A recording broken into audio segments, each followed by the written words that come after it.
बघा कसं आहे की सर्वप्रथम तुमच्या चॅनलला माझा जय महाराष्ट्र. आणि मला हे जे म्हणायचं आहे की या ठिकाणी वारंवार मुंबईतल्या या सगळ्या अशोभनीय घटना ज्या घडत आहेत, कानावर येत आहेत, त्याच्या मागे कुठलं तरी मोठं षडयंत्र दिसतं आहे. आणि या षडयंत्राच्या अनुषंगाने मी एक सूचना देऊ शकतो, माझं मनातली एक भावना व्यक्त करू शकतो की मला असं म्हणायचं आहे की मुंबई शहर हे भारतातलं महत्त्वाचं शहर आहे. मुंबईमध्ये सर्व प्रकारचे आपले धर्माचे लोक राहतात. तिथे हिंदू आहेत, तिथे मुस्लिम आहेत, तिथे शीख आहेत, तिथे ईसाई आहेत, पारसी आहेत, जैन आहेत, बुद्ध आहेत. तर हे सगळं महाराष्ट्रातलं वातावरण जे आहे हे मुंबईमध्ये शांततेमध्ये चालू आहे. आणि मुंबईमध्ये शांततेमध्ये चालू असताना मला असं म्हणायचं आहे की कोणीतरी समाजकंटक आहेत जे मुस्लिम धर्मियांकडून पहल होते आहे. आणि वारंवार या घटना मुस्लिम धर्मियांकडून या उधळल्या जात आहेत. पोलिसांना ग्रांटेड धरलं जात आहे. या मुस्लिम धर्मियांनी कधीही असं हे विचारसुद्धा करू नये की महाराष्ट्राचं, मुंबईचं, भारताचं कुठेतरी हे शांततेचं चित्र भंग करायचा प्रयत्न करू नका. माझं म्हणणं स्ट्रेट आहे. मी समीर काळे एक हिंदुत्ववादी नेता आहे. मी माझ्या संस्थेतून नेहमीच काही ना काहीतरी समाजप्रबोधनाच्या गोष्टी मांडत असतो. माझ्या संस्थेचं नाव आहे आई तुळजाई सेवाभावी संस्था. त्या संस्थेचा मी अध्यक्ष आहे. आणि अशात तुळजाई म्हणजे काय, तर याचं उत्तर मी आता देऊनच टाकतो. अखंड महाराष्ट्राची कुलस्वामिनी आई तुळजापूरची भवानी, आणि त्या भवानी मातेला स्मरून मी माझ्या संस्थेचं नाव ठेवलं आहे आई तुळजाई सेवाभावी संस्था. आणि त्या संस्थेचा अध्यक्ष म्हणून मी तुम्हाला सांगू इच्छितो, लक्षात ठेवा, मुंबई शहर हे आपलं आहे, महाराष्ट्र आपला आहे आणि भारत आपला आहे.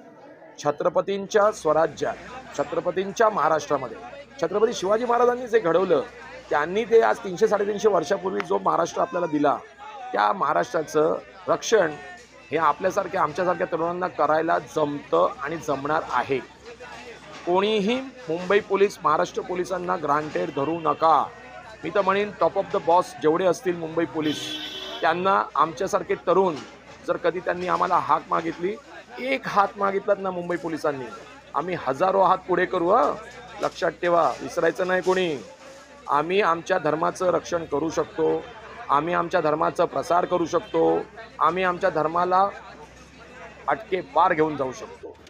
लक्षात ठेवा. समीर काळे ते मुस्लिम होतं ते लोकशाही माहिती आहे का की सर्वप्रथम जेवढ्या शासकीय यंत्रणा आहेत त्या शासकीय यंत्रणांमध्ये पोलीस येतात, महानगरपालिका येते, MMRD येते, SRA येतं आणि अजून बऱ्याच फॅकल्टीज PWD येतं. या सर्व लोकांना आपल्याला एक शिस्त लावावी लागेल.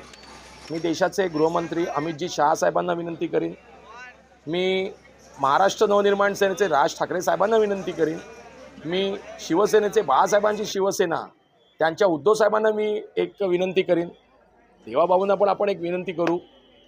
माझं म्हणणं एक आहे की बाबांनो, महाराष्ट्राचं मांगल्य, महाराष्ट्राचं पावित्र्य आणि हिंदू धर्मासाठी सर्वांनी एक येऊन यावरती एक तोडगा काढला पाहिजे.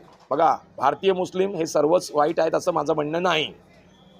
पहिल्यांदा मी माझी बाजू क्लिअर करतो.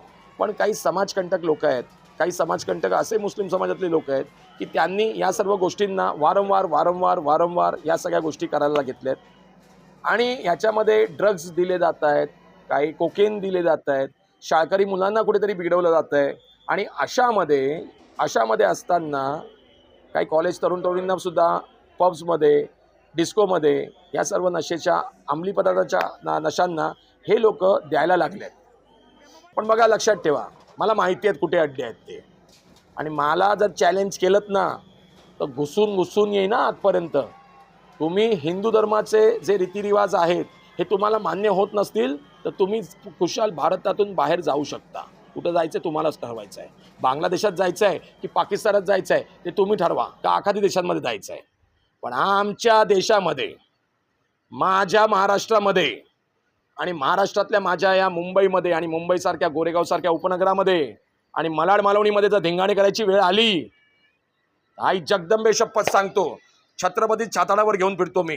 महाराजांना माझ्या मनात नाही, माझ्या पूर्ण शरीरावरती मी मिरवतो. का?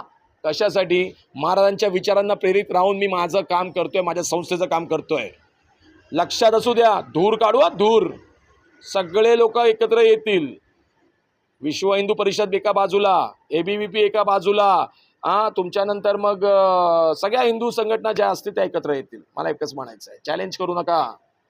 जर हिंदू राष्ट्र सेना आणि स्वतः समीर बबनराव काळे, मी हिंदू राष्ट्र सेना नाव घेतोय, मी अध्यक्षांचं नाव आता घेणार नाही, पण हिंदू राष्ट्र नाव सेना घेतलं तर माझा लहानपणीचा वाघ, माझा लहानपणीचा मित्र धनंजय जयराम देसाई नाव घेतो आता मी, आणि समीर बबनराव काळे हे लहानपणचे 2 वाघ आहेत जे अजूनही आम्ही एकमेकांच्या मैत्रीत आहोत. लक्षात ठेवा, HMचा प्रयत्न जर कोणी करायचा झाला आणि जर मला कळलं, धनंजय तर बाहेर आहे पण मुंबईमध्ये बसलोय मी अजून उपनगरावरती, मला जर कळलं तर मी मुंबई पोलिसांना आधी भेटीन आणि नंतर सांगेन 48 तास सोडून द्या मला, 48 तास बाजूला होऊन जा. बरेचदा मी भाषणांमध्ये ऐकतो मुस्लिम आमचे नेते जे आहेत वेगवेगळे 48 घंटा हटा दो. तुम्ही 48 घंटा हटवताय, मी 24 तासच हटवून टाकतो. काय मी 24 तासामध्ये हिशोब करून टाकल सगळा.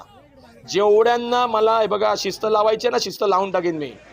आणि माझं विनंती आहे मुस्लिम संघटनांच्या नेत्यांना, उगाच काहीतरी वाढीव भूमिका घ्यायला लावू नका. बघा, मी नावं घेणार नाही, पण मुस्लिम संघटनेचे नेते जे पुढारी आहेत ते सर्व पत्रकारांना, मीडियाजना सगळ्यांना माहीत आहे. मी नावं कोणाचंच घेणार नाही, बरेच आहेत ना त्यांचे लोक. काय तर मला एकच म्हणायचं आहे, लक्षात ठेवायचं, जर रामनवमीला जे मालवणीमध्ये झालं, गोरेगावला हनुमान जयंतीला झालं, संतोषनगरमध्ये, दिंडोशीमध्ये, आणि माझ्यापर्यंत हा विषय आलेला आहे, मी चॅलेंज देतोय तुम्हाला, परत जर हे घडलं आणि माझ्या कानावर आलं, आई जगदंबे शपथ सांगतो, मला सांगू नका नंतर काय होईल ते. मला माझ्या धर्माचा प्रचार करायचा अधिकार आहे, मला माझा धर्म टिकवायचा अधिकार आहे, मला माझ्या मुंबईमध्ये हनुमान जयंतीचं हनुमान चालीसा गायचा अधिकार आहे, पाठांतर करायचा अधिकार आहे, पाठ करायचा अधिकार आहे. लक्षात ठेवायचं, मुस्लिम धर्मीयांनी जे केलंय, काही कुटुंब आहेत त्याच्यामध्ये, माझ्या रडारवर आहेत, ते पोलीस बघतीलच त्यांना, आणि पोलिसांच्या पण जरा त्यांनी जुमानलं नाही तर मग आम्ही आहोतच. 1 by 1 भाई म्हणतात मला पण. जय भवानी.